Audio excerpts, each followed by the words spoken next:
Well, after the introduction that we gave John Hayes last time, any introduction is not going to compare. In this podcast, we'll be discussing with John Hayes his book, Becoming the Expert, and finding out what the hell thought leadership marketing is and how we can use it in our businesses right now.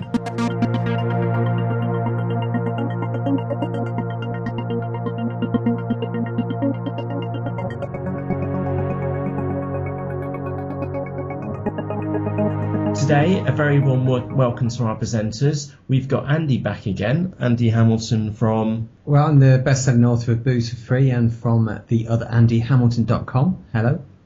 Cool, and we've also got our resident expert in ladies fashion and also marketplace e-commerce, Dave Furness. How you doing, Dave? I'm very well, Matt. Very well. A bit worried about this ladies fashion tag, but never mind. I did tweak it a bit for you because I just had women's ladies fashion in there. I did 3 years in electronics and now I've done 5 months in ladies fashion. Amazing. Do you mean wearing ladies fashion? Andy, you're not helping. And of course, our guest John Hayes, author of Becoming the Expert. Thanks for having me back. Excellent. And of course, myself, Matthew Ogborn, founder from lastdropofink.co.uk. So, John, we've got a couple of questions for you, and we really appreciate you coming back on so that you can answer them for us. Okay, so the first question which I've got for you is that, can you explain to our listeners what on earth thought leadership marketing is? Okay, well, maybe I should first explain what a thought leader is. A thought leader is someone who positions themselves as an expert in their own particular industry. Thought leadership marketing takes this expertise and uses it to build brand, generate leads, and ultimately drive sales. So there's two parts to this. There's number one is a thought leader, and it's actually applying the actual leadership through the expertise and then explaining it to the outside world. That's right, yeah. So the thought leader, the person, can use a number of channels to distribute their thought leadership. So I guess the most common ones are blogs or white papers or podcasts like this one, or YouTube videos or books, ebooks. Yeah, the list goes on. So, John, I have a question as well, which is, what does it mean to be a thought leader? And do you yourself have any examples of other thought leaders maybe that our listeners can relate to or that they've heard of? I know myself and Matt are big fans of Pat Flynn over in America, who does the Smart Passive Income site. So do you have any thought leaders in certain areas that, I don't know, maybe inspired you to write the book, or people that you look to in other areas where perhaps you're not the thought leader? Yeah, I guess so. I guess one guy I would go back to who most people, or most of your readers will know, is probably Scott Wingo from Channel Advisor. Yes, yeah. Yeah, Scott's a guy I used to work for a number of years ago. And what attracted me to Channel Advisor as an organization was when the salesperson came to see the company I was working for at the time. He made lots of mistakes. His train was late. He'd lost his BlackBerry on the way. So he couldn't phone ahead to let us know he was late. We were hanging around for maybe 2 hours waiting for him, all frustrated. The thing that impressed me was the first thing he did was he took a book out of the bag and put it on the table and pushed it towards me. And it was written by the CEO, Scott Wingo. Now, I've worked for various publications over the years, and I know how hard it is to write a 1,000-word blog post. So writing a book is very, very hard. The great thing about this book is it was incredibly easy to read. I think I actually read it by the swimming pool on holiday, and I learned a hell of a lot from it. It was written in plain English. It was something I can relate to, and that to me is great thought leadership. It's not using lots of industry buzzwords. It's not using terms that go above people's heads. It's not trying to confuse people. It's communicating with them in the language that they understand and giving them answers to problems that they might have. Yeah, no, I'd agree with that. I think that's a very good point. I mean, obviously, Scott Wingo, when you work within the circles that myself and Matt do, and yourself, John, obviously, Scott Wingo is quite a figurehead at Channel Advisor, and a lot of people know who he is and respect him for what he's done. So, yeah, no, I can totally understand where you're coming from. I'll have to give that book a read. It's a little bit out of date now, but I think it's still a good read. All right, okay. Okay, so anybody else who's listening into this, it's called eBay Strategy. It's 10 proven methods to maximise your eBay business. And it was published in 2004, so it's 6 years out of date for e-commerce. So, John, your point is somewhat valid.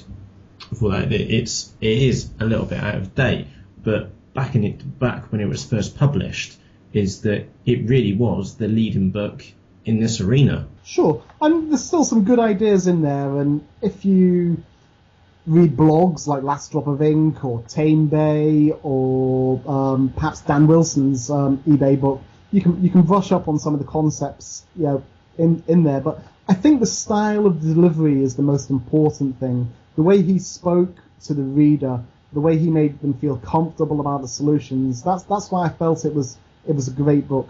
Mm-hmm. And that's actually really curious, because that's something which Scott has actually continued to do to this day in what he does on the Channel Advisor blog. So that when he's got the same store sales, is that he may start abbreviating and chuck a few other terms in there, but it's all in plain English and it's perfectly readable. And somebody which came in from outside and came in and actually sat there and read one of his posts, is that they would be able to pretty much be able to understand what he's discussing in that article. And I think that's the goal, isn't it? That anybody can pick it up and run with the content's being created.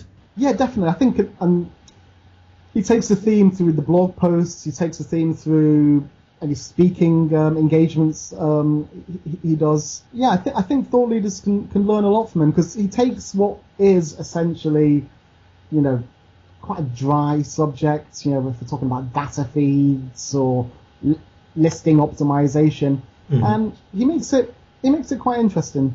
Okay, yeah, because you've got to have some passion for what you're talking about. Otherwise, you do come across quite dry. Definitely. I'd agree with that, because when you see him down at, I've been to a couple of Catalyst events, and you see him doing the keynotes about Channel Advisor, and he usually goes through the stats and the turnover, and usually that is quite a dry subject for anyone to talk about. But I find myself, almost hanging off his words, because he's just a naturally good speaker as well. You want to listen to what he's saying. And I guess there's one thing as well, we shouldn't get so hung up on technology, because thought leadership isn't just about technology. You can be a thought leader in any subject. So we've got Andy on the podcast today, and he would be a thought leader in beer or in foraging for food. I don't know if I'm painting him in a very good light here, but that is his line of expertise. And while he's not selling software or business services, he's selling a book, he's selling speaking engagements, he's selling himself for media engagements. So in his own way, he is a thought leader. I mean, that's exactly right, and I suppose that's how I see myself as well. I've never used the term thought leader, so it's an interesting concept and quite a good one, I think, to sum up.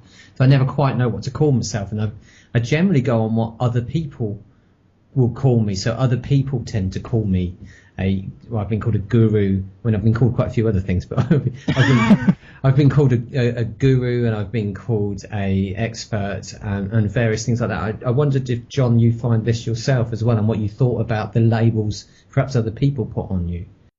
It's interesting. I hate the word guru. Yeah, one person called me that once, actually, but somebody in a loincloth. Whenever I hear of a guru as well, I tend to think of somebody who talks that hasn't really got any skin in the game, who doesn't do the job themselves. When people ask me what I do, I tell them I'm a marketeer. I also tell them I'm a storyteller.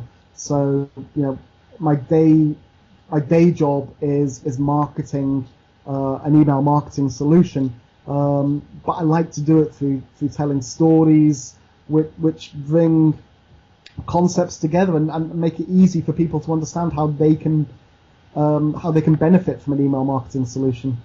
Okay, so that's actually really curious. There's a couple of notes which I've just written down here in the background. Is that number one is people love stories. Is that before this one strange thing called the internet even appeared, is that the main medium for communication was actually made through stories and songs.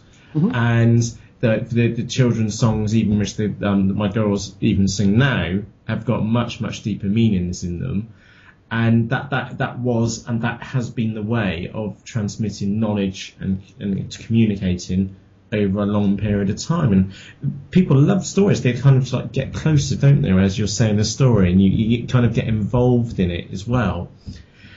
And the other note which I've written here is that is actually writing for a 6-year-old. So keeping the vocabulary really, really simple and straightforward so that anybody can pick it up. So, and if there's no need to be complicated, don't be complicated. Just keep it in plain English for them, but targeted towards the 6-year-old, so that if you could give it to a 6-year-old, they'd be able to pick it up and understand what the topic's actually covering.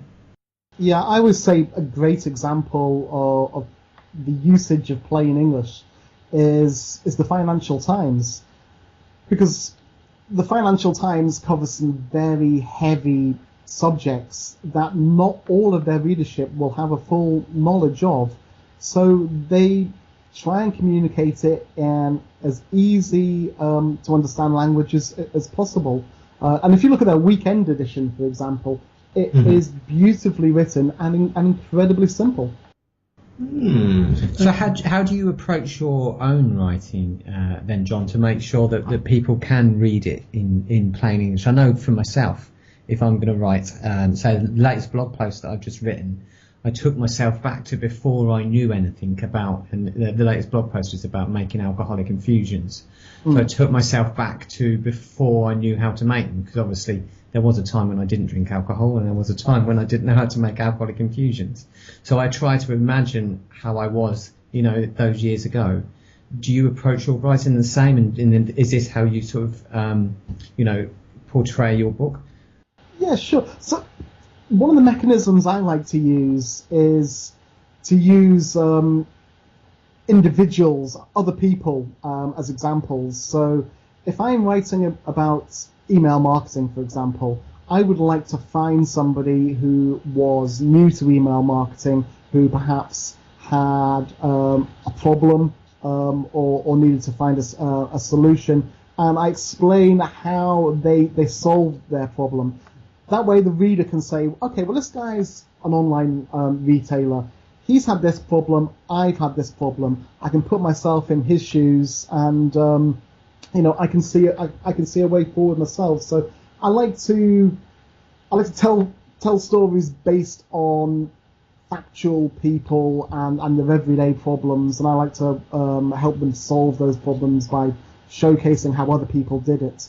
So I think later on we're going to ask you some ideas of what we can or what the listeners can actually take from this and what can they action right now. But I think immediately a point to note here is point of view, being able to take different point of views and to understand that point of view and to then write accordingly. So that whereas, Andy, with your blog post is that you tried to wind yourself back in time before you knew these certain attributes or things, processes to go through, and you wrote that article towards people at the same level where you were at that point in time. That's exactly right. Yeah. Okay. But I think they're both about solving problems. People don't know how to do something. You give them a solution, and they can move forward with you. You're not trying to baffle or confuse them. You're trying to guide them by holding their hands. Okay, so that's actually that's a really curious thing. So I'm going to go off on a slightly different topic. Is that what we've had up until now is the information age, where that you can pretty much find out anything about anybody or anything. Just go to Wikipedia or just open up Google and type in your question, and you won't be far off. And that's called the information age. And what people are really looking for now is the answers. They want to know. Or the solution. They want to be guided towards the outcome of what they're looking for. So that in your case, Andy, where you've written that article, is that you've wound yourself back into time, looked at it from somebody else's point of view, and you've given them the solution to that query or question for that topic of the article. I guess what I've done is I've remembered where I made mistakes, and I've kind of, that's how I put myself backwards. I think of every mistake that I've made in making an alcoholic infusion, and gone and put myself in the shoes of who I was then and how I resolved that and what I wish I knew at the time. So, do you do the same, John? Do you sort of try and work out do you work from your own mistakes? Yeah, I mean, mistakes are great. You learn so much from them, both your own and other people's. And I think the thing that makes great thought leadership stand out as well is, the fact you've made those mistakes, you've learned from those mistakes, and you have the experience. This is one problem I have with the internet. You can type something in looking for something, and you will have a lot of people writing stuff that they don't fully understand because they're not experienced. So when you're positioning yourself as a thought leader, you need to be able to demonstrate the experiences you've had, good and bad. So you're talking about alcoholic infusions. I talk in my book about working with a PR agency that was probably too big to work with the company I was working for at the time. I showcase the mistakes that I made in the companies I worked for and how you can move forward. Okay, curious. Andy, you've got another question. Yeah, we sort of touched upon, you've touched upon this already, and this is something that's partly for myself actually, because is it a case of, to be a thought leader, you want to get yourself across many channels as possible, or just doing a few channels really well, make that much difference? Is it quantity or quality? I'm thinking that I do YouTube, I put blogs up, I tweet, I'm on Facebook, I've done TV, I've done radio, I do podcasts. So, am I spreading myself a bit thin? Should I just be concentrating on one or two different areas? The first thing I think anyone should do is set up a blog. No matter what kind of business you're in, you should run with a blog, and then you should make that blog as good as it can be. And then when you feel comfortable, you should move into other areas. A blog is a good resource for social media marketing, so Facebook and Twitter. So if you have a good blog, you've already got good content for your social media marketing. Video also provides great content for your blog, so as well as driving traffic to it through YouTube and Google search. So I would concentrate on each individual channel until you get it into the place that you want it to be before you move on to the next. And don't overstretch yourself. You're probably better off with 2 or 3 well-managed channels than 10 poor channels. Okay, so they feed into each other as well, is what you're saying there. Yeah, of course. So having a great blog, will feed into your YouTube, will feed into your social media. If you write a book, it's a great way of promoting a book. It's a great way of driving your search engine optimization strategy. Things like forums, which I know you're involved with as well, fit very neatly into your blog. Podcasts like this, again, it's another layer of content for your blog. Don't think of each channel as a separate medium. Think of them as tools that fuel each other and cross-pollinate wherever possible. Okay, so I think what you're saying there, John, is to make a focal point, to have at least one pillar to work from, and a blog is a good space to start from. That is a good pillar to start from. And actually, it doesn't matter if we're maybe individuals as each of us on this podcast now, or individuals as the person's actually listening into right now as well, because it doesn't take much to set up a blog. You can just go to blogger.com or wordpress.com and you can be up and running in just literally minutes. Just register and you're away. Literally, you can do it in like 3 minutes. You can be up and running. But again, if you're a business, then if you've got your own e-commerce site, then adding blog functionality is really, really straightforward. And I think I'm just going to need to note that down, is that how to set up a blog, because that's a key part which we need to cover so that others can actually start with that focal point. The most important thing with a blog people should remember as well is they are very easy to set up, and if you have access to a designer, it's great if you can make it look pretty. There are templates you can get for free or buy off the internet, which will make your blog look pretty. But the most important thing is the quality of the content. That's the written content or the videoed content. Doesn't matter how shiny and pretty your blog looks, if the content is rubbish, it won't work. Yeah, sorry, I'm laughing. I just remembered of a video which I watched on TED.com of a skateboardist, and he used this analogy, and he actually even did the actions that you can't polish a turd. I'm just there cracking up on it, which is, John, you're absolutely right. They do say you can roll it in glitter, though. Which is having a nice design. Okay, so it really is quality before anything else, really. I think that's what you're trying to say there, John. Yeah, and the only way you can produce quality content is to have experience and show that experience by offering testimonial. Mm-hmm. I guess that's an interesting thing. You can't sort of pretend to be an expert, can you? Because plenty of people do, but can they do it well? They're found out very, very quickly. And yeah. I guess in the internet world, if you look at get rich quick schemes, Oh yeah. there's plenty out there, but yeah. They say you can't con an honest man. I think it's a fair point. Yeah, I mean, the idea about being an expert, I know personally with myself that I sometimes feel a bit uncomfortable at putting myself forward as an expert, because I think an expert has to be quite open to the idea that they don't know everything. And that's what, that's how you learn. You learn by sort of saying, I don't know this, can you explain it to me? And if you went around saying, I know everything, then you create a barrier and you don't know anything. So I guess I'm asking here, really, is there a danger in setting yourself up as a thought leader? Well, as long as you're honest and you don't try and push it. And I know I've had conversations with Matthew before about this, and I certainly felt like this maybe going back 4 or 5 years ago. I was wondering, is my argument valid? If I put this out on the internet, will 101 people just turn it around and say, actually, that's rubbish? And for a long, long time, fear prevented me from blogging, fear prevented me from speaking in front of audiences.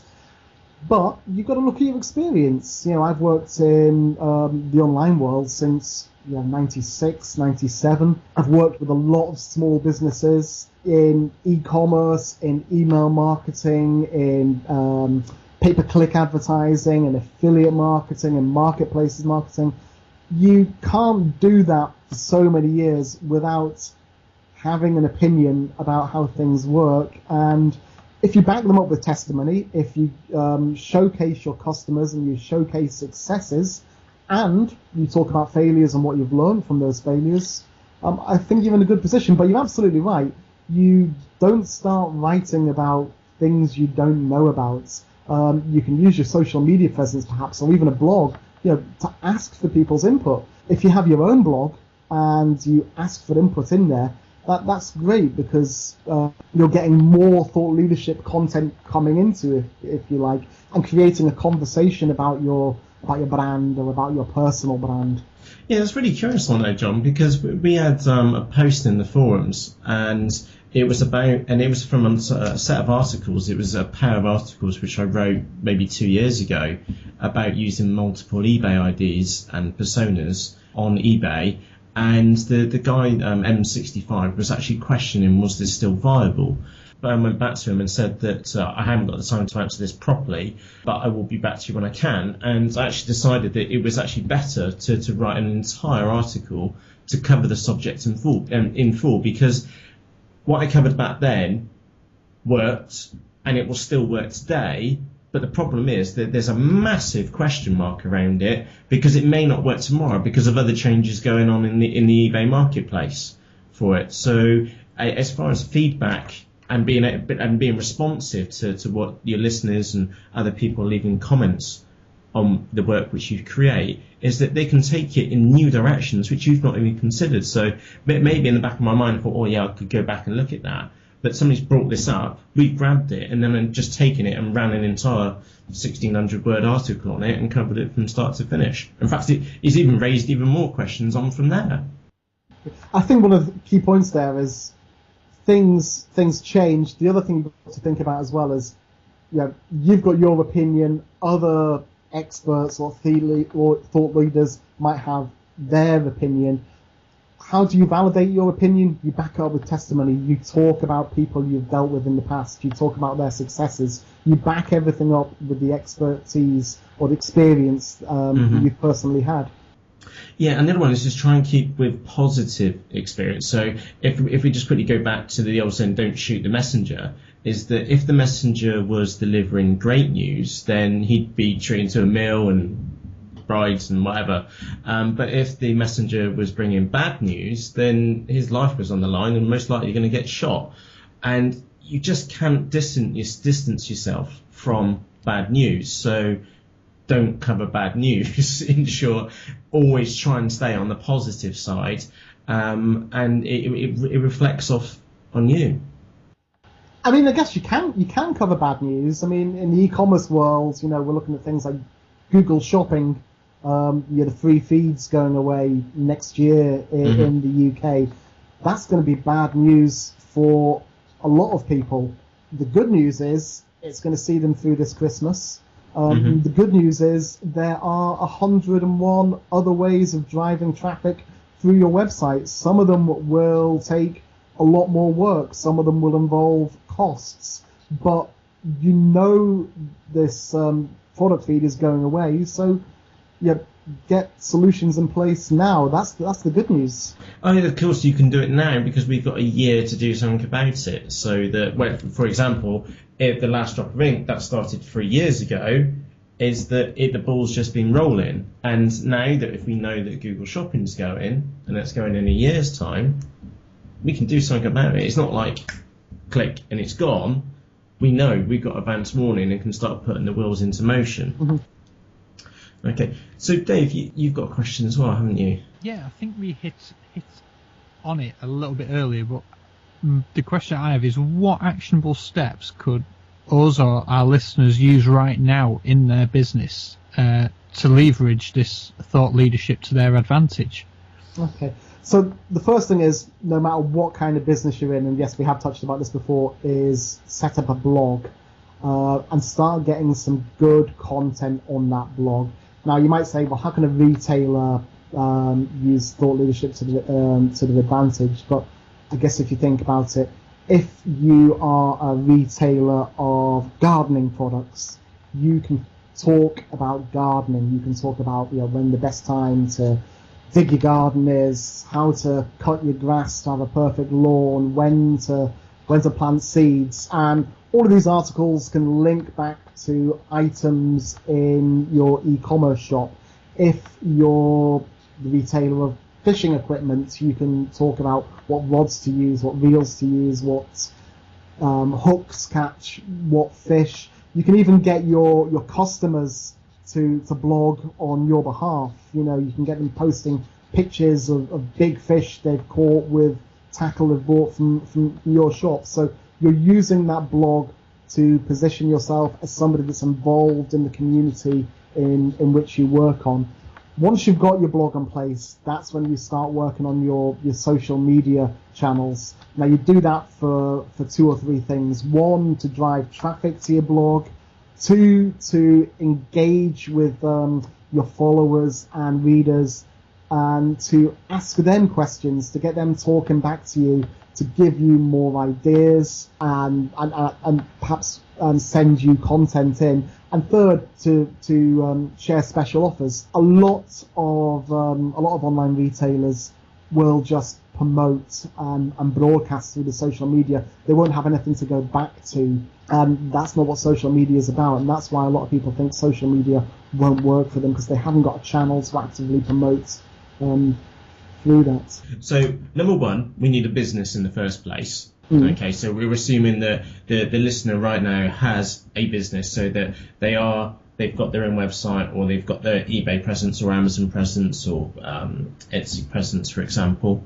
Okay, and there are primarily, I think, universally for myself and yourself there, John, and also Dave, is to get a blog up and running. And again, we'll cover that in a different podcast. I know that we've got we've already been covered at this exact topic with an industry leader, a thought leader in his own rights. and we'll cover that at a later date. But once we've got the site up, is that then becomes the hub of our presence, and this becomes the hub of our thought leadership marketing, and everything bolsters the blog. So that number one is that we need to create quality, unique content. And again, what I would strongly suggest is don't worry about all this SEO stuff, because it's all rubbish. Because if you write quality, unique content, then people are going to stand up and take notice.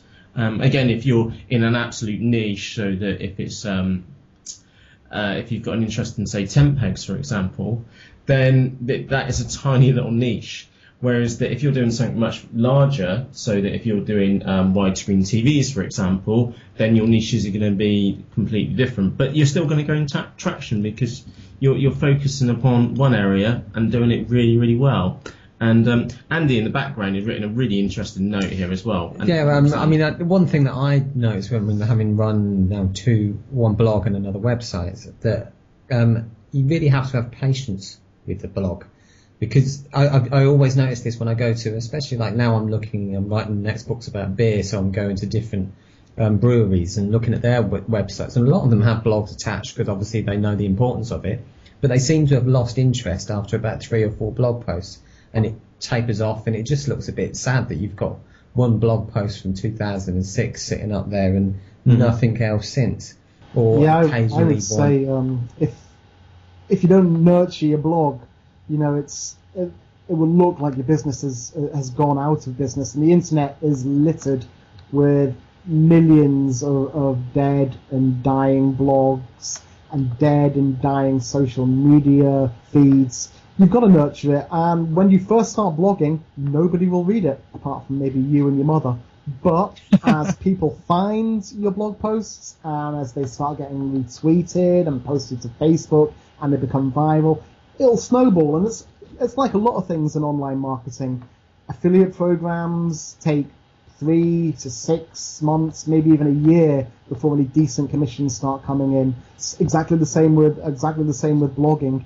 Well, sorry, John, to jump in there. It's exactly the same with eBay, is that you can't do what you used to be able to do and set up an account and be up and running, dump several thousand products into it and be off in a day. That's just not going to happen anymore. You've got seller restrictions in there. I'm mucking around with an application at the moment, and I thought I'll just use one of my accounts for it. We're not hooked it up to the API, and then there was clear as day reminded that brand new accounts can't use the API or third-party tools until 90 days have passed of them selling.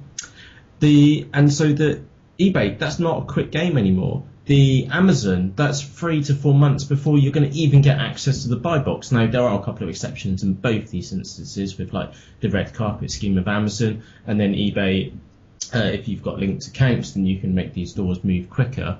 But there isn't a quick win anymore. These things take time, and even if you're a marketplace seller, it takes time for these things to take traction. It's all about building reputation. It's about trust, really, I guess, isn't it? Yeah, I think you've hit the nail on the head. So have patience, and from a personal aspect, you can never go wrong with quality, unique content.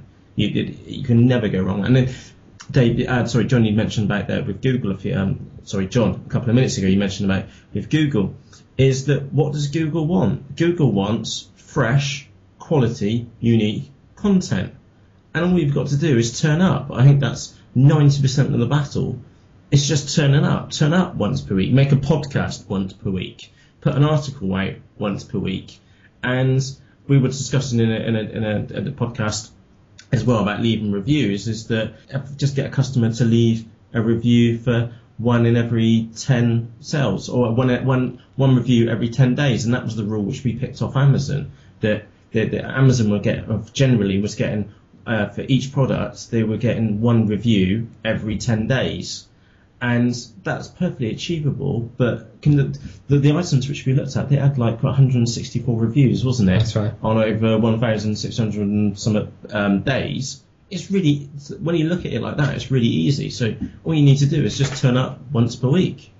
Yeah, I guess one of the things that people might have a problem with is actually coming up with ideas for the content. Certainly, I know when I run seminars on email marketing for iContact, people say they don't know what to write in their email newsletters and they don't know what to write in their blogs. Go back to sorting problems out for your customers. If you don't know what to write, ring up one of your customers and say, what makes your life difficult? What makes it hard to get out of bed on a Monday morning and come into the office? They will give you a list of 10 items. If you can take one of those items off that list and solve that problem for them, you've got a great blog post.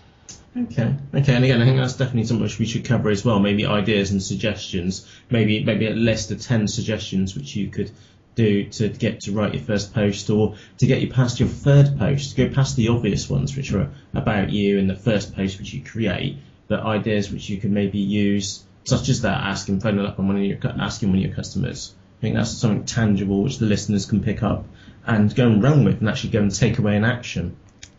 Just a note on that one, John. Would you, in that situation, would you say if you don't have a piece of quality content to write about, don't rush it and have a lack of quality?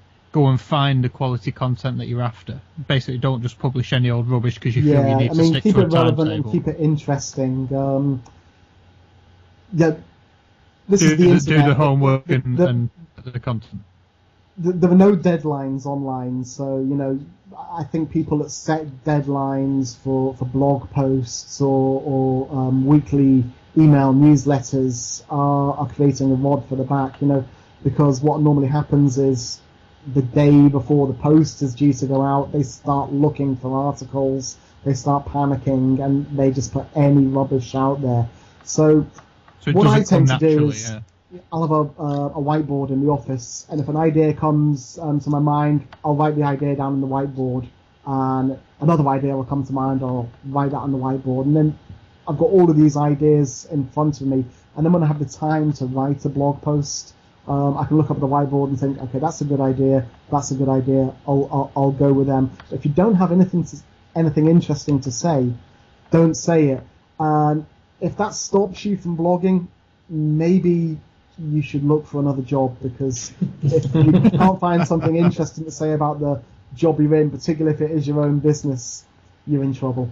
Yeah, so I find that just conversations with people, you could be sitting in a cafe, you start up a conversation. As soon as you start talking about your job, and if you are excited about what you do and you are thought leading what you do, then you talk passionately about it, and someone you'll immediately know if you've engaged someone in a conversation, and if someone turns around to you and says, oh, that's interesting, and wants you to carry on, then you write that down, that's a blog post. Yeah, can I just jump in there? Me and you had a conversation at the front one morning over a cuppa, and we were talking about bird tables and competition. Right. And there's an article on the Last Drop of Ink about bird tables and competition, and that's where it stemmed from. Because you thought, oh, that'd be quite interesting, and that's where that article came from, because we were comparing the next one with a bird table, and then your bird table being a competition. And it ran off into a whole great big article. Basically, the premise behind the blog post was, I've got a bird table, next door's got a bird table, and would I be nicking their birds, so to speak?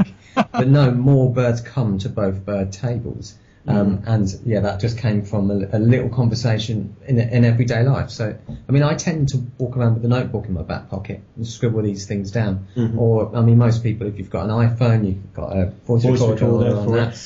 So something which I do as well is that I've got two files. Number one, I've got an articles list. Okay, let me get this right. I've got three things. Number one, I've got an articles list. So if I ever think of a topic which would be pretty cool to cover, then it goes in this articles file. I also have something called a swipe file. Now this one's slightly unethical, but if I see something which I like on the internet, so if someone's covered a topic really, really well, then I think, that did quite well, I wouldn't mind covering that. But I won't nick it word for word. What I'll do is I'll go and take that as a base, and I'll go and make it better and pass my opinion on it. So that's two. So I have an article list, and I have a swipe file, and I also have a very, very special file, which is that when people sign up for the newsletter, I send them out an email saying, thank you ever so much for subscribing, blah, blah, blah. But what are you struggling with? Tell me one thing which you're struggling with. It doesn't matter how small, tell me, because I need your input so I can make the site better. And the responses which I get back are absolutely amazing. So I've got this file which basically tells me exactly what I should be covering, because that's what my listeners and readers are actually telling me. So going back to our product-based business, you've actually got exactly the same, and customers are actually doing it inadvertently, and it's called customer support. I think the idea is listening, isn't it? I mean, that last alcohol infusions blog post that I put up, basically I went onto my Facebook account and just said, what do you want me to write about? And it came back with various different ideas, but in general, that inspired me to write that blog post. So that works really well, because the people that are on Facebook people like to be mentioned. So you can say thanks to these certain people that came up with this idea, so they're being mentioned there, and it's tailored directly for them. So you're already on a win. You've already got an article that's going to get comments. It's going to get tweeted, it's going to get Facebooked. Yeah, I saw that on Facebook. I think I suggested what could you brew that you'd be scared to drink because of the alcohol content in it. But that was just my sense of humour for it. And then just picking on Dave specifically, so that I'm just looking on davefurness.co.uk, so I'm having a quick notice of what Dave has just recently posted. So number one, he's got Flubbit and a walkthrough of a new style of marketplace, which I know that I find very, very curious, and Dave does too. So Dave's clearly covered that in there. Also, the eSeller Pro Customer Conference for 2012 as well. So Dave attended and included that as well. And again, Dave, that was the event which you actually attended. It was, yeah. I did I was going to do, it's still on the to-do list to do a bit of a follow-up article on that, but you've caught me out. I should be writing more. That's the theory. But you've also covered other things like the Amazon red carpet scheme, which you went through with the business which you're working with right now, and you're involved in it, and it's a huge help to anybody which goes on and then reads it. But the thing that brought that about was when Amazon first contacted me regarding that, I did a bit of research and I came across about 3 separate. There was 2 forums and a website, all of which were sort of saying, I've had this email supposedly from Amazon about this red carpet scheme, ... is it a scam? Mm-hmm. And, I thought I needed to justify. I couldn't find anywhere from Amazon advertising it or any sort of press release about it. So I figured if I could say, listen, it is genuine. It does sound too good to be true, but it is real. If you get offered it, take it up. It's fantastic. You get the buy box, you get reduced, fees, and you get access to an account manager for a few months, which is amazing for Amazon. So I figured that a lot of these points, are needed to be out there, and the truth rather than speculation should be told. So that's where that one came from. Okay, so just winding it back a touch, back to something which the listeners can actually pick up and take away. I think what we're suggesting actually between the 4 of us is that number one, after you've got your business up and running, start a blog, but don't just start a blog and leave it vacant. Turn up and just set a goal. So if it's a goal is just to write an article once every 2 weeks, that's fine, as long as you keep to it. So that if you write an article every 2 weeks, what's that? 26 posts a year. It's good. It's good enough. And I think a blog post can be 300 to 500 words long, and that's fine. As long as you're covering that subject that you need to. It doesn't need to be very long either. So you can do a sort of fairly short blog post that will cover something, and you'll find as well the more that you write, the easier it is. I'm sure you've found this, John. Yeah, I mean, actually, a blog post can be a photograph. If you are a fashion retailer, ladies' fashion retailer, any of them in the room? It can just be a photograph of a pair of boots. That makes a great blog post. So it doesn't have to be long. It doesn't have to be what I would do, and the style which I've got myself stuck in, where I find myself comfortable, is that if I'm doing less than 1,500 words, then maybe I kind of feel myself that I'm not covering the topic to the depth which I would like to. And like the eBay updates for autumn 2012, that was 5,700 words, 900 words by the time I'd finished it. It was massive. It was so book, I made it so big, I made it into an ebook by the end of it. It's downloadable now, but it doesn't have to be that epic. And John, you're absolutely right. Take a look at Seth Godin's blog.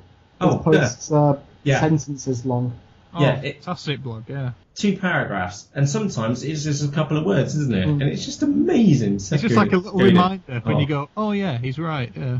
Oh, and is that a man with a passion? And does he have something wrong with purple cows? But that's something for a different day. So just coming back to what the listeners can actually action. Number 1, get your blog up and actually turn up. And what we're saying is it doesn't have to be long content. It can be short. We just need to be frequent, and it has to be interesting. It needs to be of a good quality, unique content. You can't go wrong with that formula for it. Don't worry about any hype, SEO, anything like that. Quality, unique content. You can worry about that stuff later. Do use a spell checker, and do read through it before you put it up. Print it off, sit in a cafe, something like that, read through it. Because there's nothing worse than reading a blog post where someone's used the wrong there, or used some really schoolboy error. So yeah, watch out for those. Sorry, carry on. Yeah, my site's littered with those. I was like, Army's ready. We all do it. We all do it, and but that's a very wise thing to say. But sometimes it's just screw it. Just do it. Sometimes just get in there and get mucky, and we can worry about the spelling afterwards. So.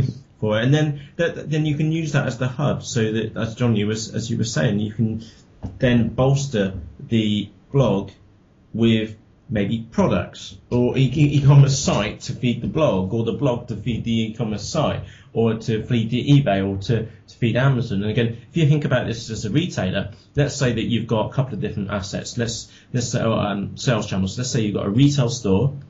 You've got an Amazon account, you've got an eBay account, and you've got a website. Okay, well, you've actually got 4 sales channels to talk about there up to your customers on your blog. So you don't have to push your customers all to eBay, or to Amazon, or to the web, or all to the store. It can be any one of those in there. And just a quick tip there is the irony is that if you're referring customers to from an external site to eBay or to Amazon, then you've got the affiliate campaign, and the irony is that Amazon or eBay will give you commissions back on the items which your customers buy to sell your own products. So you can sell your own products. There's a bit of irony there. But then when it comes to Twitter, if you've got those 4 sales channels, or just 3, or maybe 2, or maybe just 2, or even then just 1, is that, or just pick on Twitter. Sorry. Is that if you've just got an eBay account or just got an Amazon account and you've got a blog, you've now got 2 channels to direct your customers to. And the same for Facebook as well. It gives you a little bit of variety which you can talk about.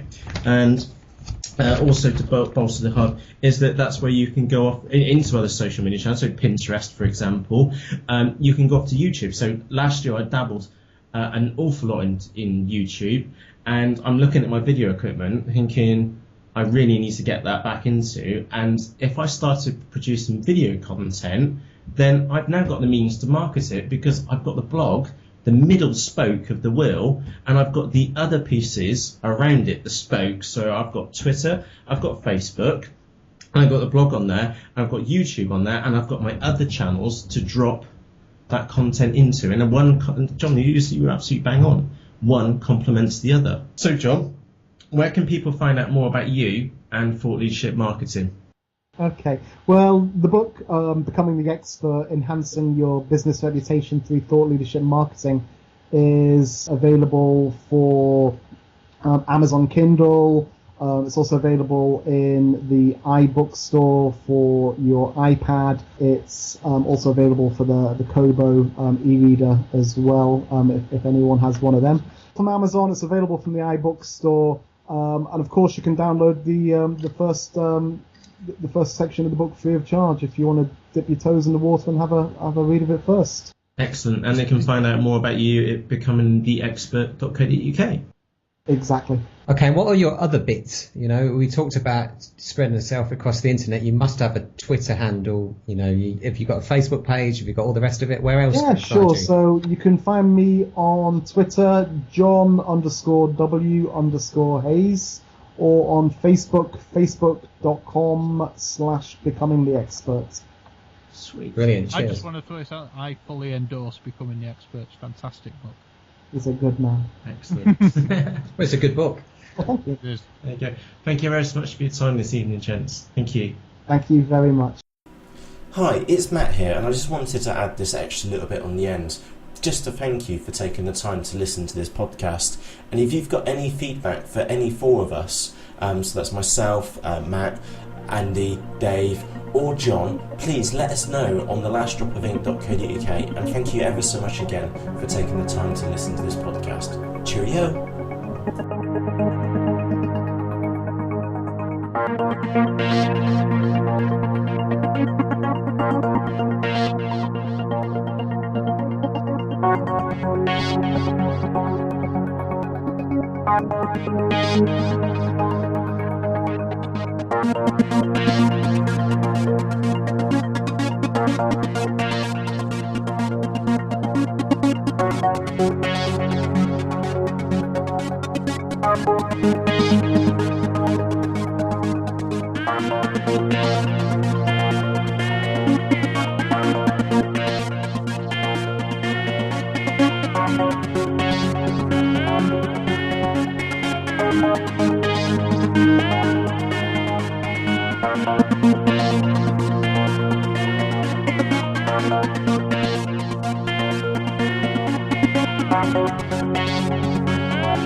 Thank you.